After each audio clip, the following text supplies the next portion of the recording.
Her name is Kerry Washington, soon to open on Broadway. But first, her conversation with Michelle Miller.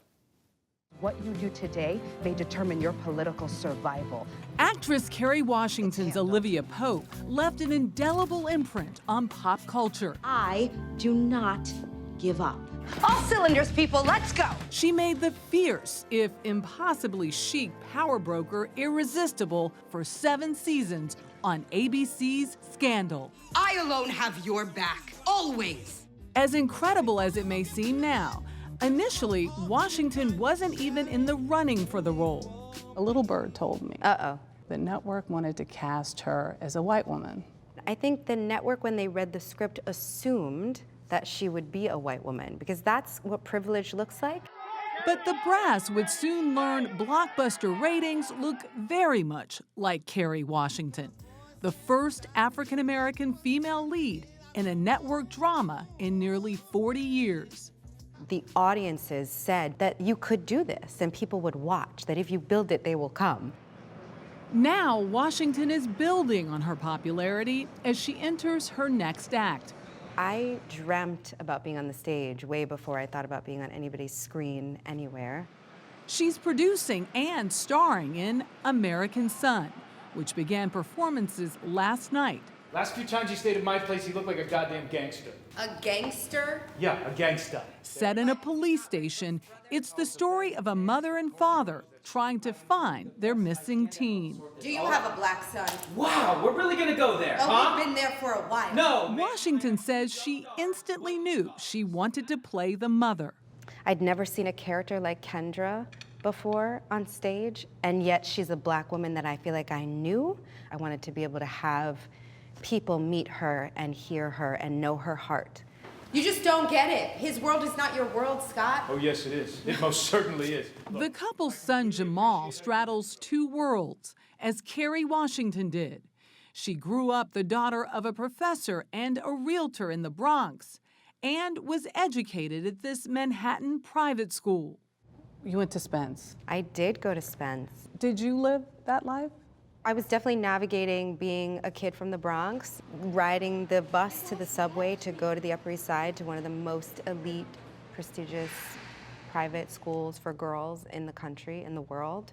That's one of those places where I feel like I understand what Jamal is going through. Hey! There's your picture. That's crazy. Oh, wow. And there's J-Lo. There's J-Lo. Washington's photo shares a wall with fellow alum Jennifer Lopez in their old neighborhood here at the Kips Bay Boys and Girls Club. Yeah, this is our stage. It was in a dance class that their instructor gave Washington an early lesson in standing tall. He gave me like a dance duet in the top of a dance number, and then the next week he gave it to another girl, and I was like, what did I do wrong? And he said, oh, I totally forgot that I had given you always have to speak up. At 41, Washington says she's still speaking up and in control. You're producing, you're directing, Yeah. You are acting, Yes. You are in film, television, web series. Yeah. Kerry's making that happen. Yeah, because Kerry has to. I'm a hustler. If I sit around and wait for other people to create magic in my life, then I will be waiting till the day I die. But I get to bring my own black girl magic into the world as best as I see fit, and that's what gives me the life I have today. A life that includes her husband, former NFL player Nnamdi Asomugha, and their 2 young children. While she doesn't speak publicly about her private life, she does look back fondly on the steps she took to get here. That's her in Mr. and Mrs. Smith. What does he do? He's in construction. Oh, like climbing up a mountain with Angelina Jolie? That was Rock pretty cool. face Yeah. like this. Yeah. And opposite Jamie Foxx, playing 2 different wives, one in Red, the other in Django Unchained. It's just always a joy. I love him so much. That is my movie husband for life. For life. That movie was produced by Harvey Weinstein, who 1 year ago became the focus of bombshell allegations of sexual harassment and assault which he's denied. When you heard about what took place, did a flash come to your mind with, dealing with this man? It's funny. My head just went in like 5 places. That revelation and awakening that we've had as a culture has been hard for a lot of us because it's made us flash back to all kinds of things with all kinds of people at work or in our personal lives. It's hard to not be in a state of PTSD a lot of the time. Despite the challenges, she sees progress. The good thing that has come out of it is that there is more truth-telling and there is more truth, and that we have been able to come together and say enough is enough. Whether it be in the Weinstein Company or in the White House, there's no turning back. I denied the allegation immediately. Still, the just-ended drama surrounding one Supreme Court seat has stirred so many memories of that other one from 27 years ago. My name is Anita F. Hill. Hearings Washington says she knows something about. Thomas told me graphically of his own sexual prowess. Having studied Anita Hill, whom she played in HBO's Confirmation. She really taught me what courage looks like.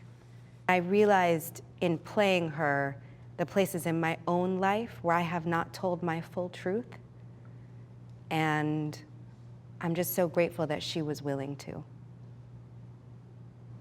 And that is all you're going to get from me out of that. I see your mind spinning. When will you tell it? I don't know.